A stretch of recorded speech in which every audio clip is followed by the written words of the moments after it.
going on, everybody? You'll never guess what came in the mail today. The power steering stuff for my car. It's been, I don't know, it's probably only been like 2 weeks, and I haven't really drove it much just because there hasn't been power steering, and I don't want to, there's not really much fluid in it, and I don't want to like burn the pump up or something like that. I'm not really sure how that works, I guess, but today is going to be more of like a how-to video. I'm going to go over the kit I got and like tell you guys how I did it, how I put it in, show you guys as well. I'll try to record most of it that I can. It'll probably be a little difficult to record while I'm under the car, but I'll see what I can do, I guess. And if there's any problems I encounter, I'll let you guys know. Like I said, all this stuff I'm just learning as I go here. So if you guys know more than I do, and you see me do something that I shouldn't have, or a different way I could do stuff, don't forget, let me know in the comments. You know, I'm just learning here, and maybe I can teach you guys something as well. You'll never know. But all right, let's get into the video. All right, well, before I get into the whole power steering mess, I never showed you guys the stuff I got from IAG. I ended up getting the braided fuel lines and fuel rails from them, and also an Aeromotive fuel pressure regulator and IAG fuel pressure gauge. So I'll unbox this real quick, kind of give you like some shots of it, a little overview of it, and then we'll hop right into the power steering. Okay, so starting off here, I've got the IAG braided fuel lines, and it actually came with a whole bunch of these AN fittings and stuff, which I've never messed with AN fittings before, but I've been wanting to for a while because they just look way cleaner and they're supposed to hold up a lot better. And I got this AN wrench off Amazon for pretty cheap, so that should help keep me from scratching all of them up and stuff like that. But there's the fuel pressure gauge. It's a liquid filled gauge. And there's the Aeromotive fuel pressure regulator itself. And then here are the fuel rails. Super high quality, really impressed with all of it. And those also came with all the hardware and some spacers for the injectors and stuff like that. So yeah.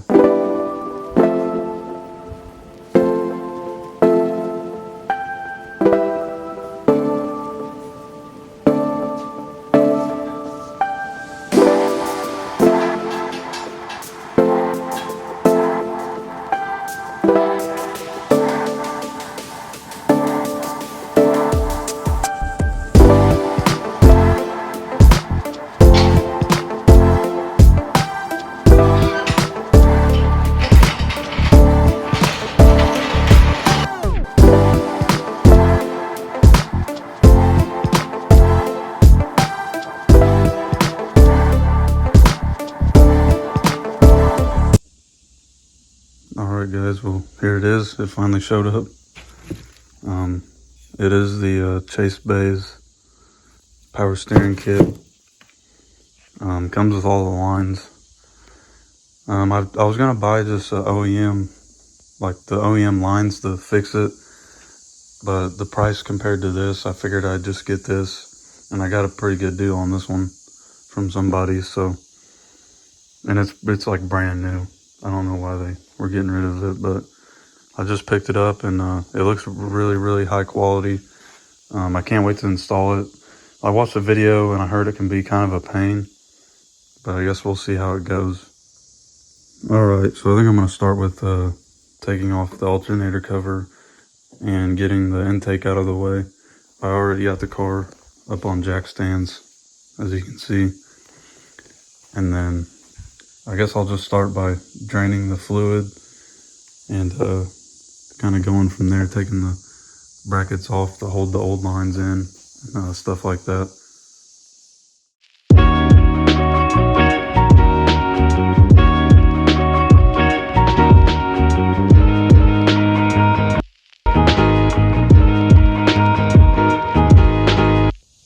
Okay, so I just got the intake off and the alternator cover. So I'm gonna climb under the car and start draining the fluid out, and then I'll catch up with you guys and say, like, kind of tell you guys what I'm gonna do next. So. Alright guys, well this looks like it's going to be a little bit of a pain. So I'll try to record as much as I can, but I think I'm going to be frustrated most of the time and just want to get it done. So yeah, I'm going to have to drop the whole U subframe probably and drop the sway bar just to get to one of the fittings. And I mean, I guess I was going to get my new one powder coated, but if I'm dropping the old one anyway, I'm just going to throw the new one on, and I can always get it powder coated whenever I pull the motor and stuff like that. Alright, so I'm going to try to get you guys a little like view of what I'm doing right now. It's been a kind of a pain, but it's going a little bit better than I thought. My old U-frame on the front is like almost rusted in half. That's why I got the new one right there. But I figured these bolts would be like super difficult to come out, and so far they're not doing too bad. I let them soak in PB Blaster for a little bit, so that probably helped. But yeah, I'll show you guys underneath real quick and kind of show you guys what I'm doing. Alright, so I've just been taking these bolts out. I got a couple out over there, and then I have the rear 2 bolts out already. And then I have the power steering return line disconnected already, and the fitting is out up there. It's probably kind of hard to tell, but I have to get to that bolt or that fitting right there, and to do that I'm probably gonna have to drop the sway bar. That's why I'm taking the U-frame out, because for some reason they decided to put the bolts to the sway bar right above the frame. So I figured since I have it out, I'll put the new one in, because look how bad it is. It's terrible. You can see the rust. It's almost rusted in half.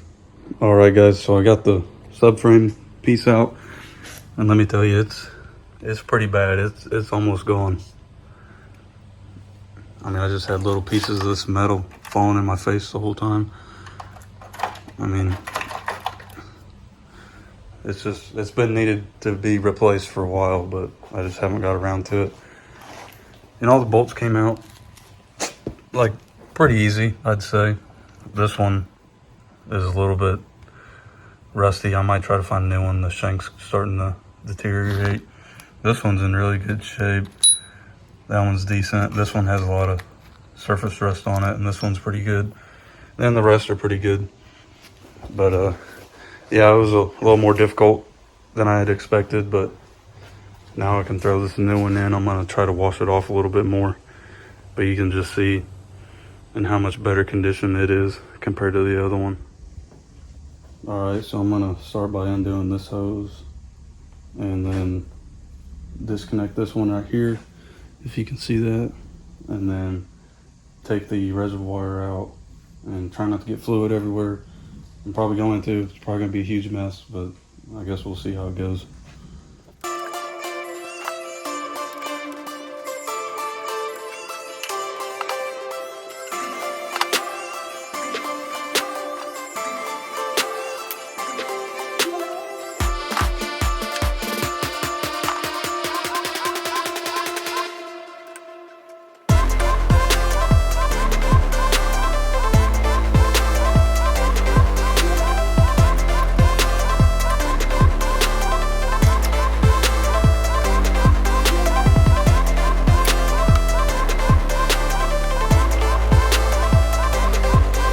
Alright, well I got the lines disconnected. I ended up cutting this one because it was kind of difficult to get off, and I got the reservoir out. Now I'm going to undo this bracket right here and then take these 2 lines out, and then they go down there. And then there's probably a couple of things I have to take off down there to pull these the rest of the way out, and then maybe we can start getting into putting the new one in.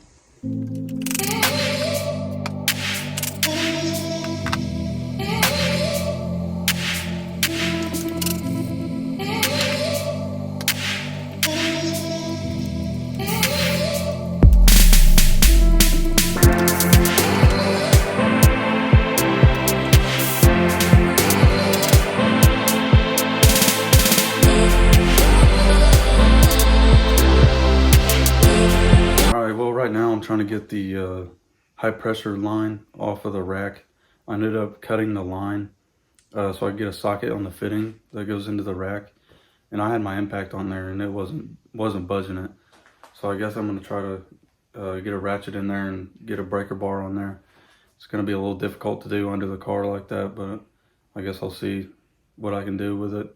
I gotta get it out to put the new stuff in. So yeah, I guess I'll get back with you guys. Let you know how I did it. All right guys, well, I got it. As you can see, I just cut the line and put a socket on there. I had to get this breaker bar out, or this pipe, and put it on the end of a ratchet. And that's probably a little excessive, but it's the only thing I could find laying around. But I did get it. So as you can see, that's where it went right there. That's the high pressure line. And then right there is the easy one that came out. That's just the return line, I believe. So now I just got to get these old lines out, pull them out from the top, and feed the new lines in, and maybe take care of some of this rust under here. All right, guys. Well, I just got the old power steering lines out. It's too hot to be doing this. It was a little more difficult than I expected, but hey, I got it. So now I just got to put the new stuff back in, get the new U subframe piece put in, everything bolted up, and then bleed the system, and it should be good to go. I hope so anyway. Hopefully nothing leaks and hope everything goes good. All right, so I've got the lines ran finally. It was kind of a pain. I put some like heat tape on the low pressure, or the return line, just to keep it away from the exhaust. I don't know if it really needs it or not, but I got this one put in right there, and then this one goes into the reservoir itself, which I snapped one of the bolts off because this thing's pretty rusty. So I'm probably just going to use one bolt hole, but I think it should be enough. So I finally got it all tidied up. I trimmed the the return line. I trimmed a little bit off of it, well, probably about 10 inches or so, and then I trimmed off of the feed line. I trimmed that much off. But yeah, I think it looks way better. Obviously my engine bay is like super dirty. Damn gravel roads. I had to cut part of this jack plate up for some reason because the high pressure fitting was hitting it. I don't know if that's a normal thing with this kit or what, but I figured I'd just like let you guys know in case you're installing this kit yourself. But I'm gonna throw some paint on that and then throw it back in the car. Then I gotta put that U subframe in, and then should be pretty good to go. All right, so I just got the U subframe put in. It didn't want to line up very well, but we got it. Mitchell over there, he's helping me. But he copied me and he's wearing the same shirt because I don't know why he likes me that much, I guess. Mine doesn't have the pocket. Yeah, it doesn't have a pocket. These things are super handy. But anyways, now I just got to put power steering fluid in it, which I'm using. It's called Dextron, I believe, or it's ATF with Dextron in it. But so now I just got to put that in there and bleed it, and then hopefully I'm good to go. Hopefully there's no leaks anywhere, because I really don't want to crawl into there and do that again, but I guess we'll see. And I'll update you guys whenever I get it done. So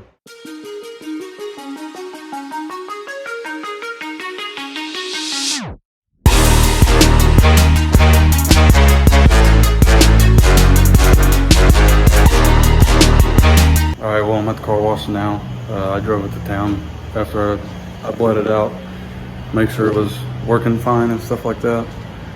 But I just washed my car off, and I think we're gonna go get some pictures. He brought his camera with him, so I guess we'll see what I can do. But I might throw some shots in after this. But anyways, don't forget, like, comment, subscribe. I hope this video was a little better. I think I'm getting better as I go. But anyway, stay tuned, and I'll see you guys in the next one.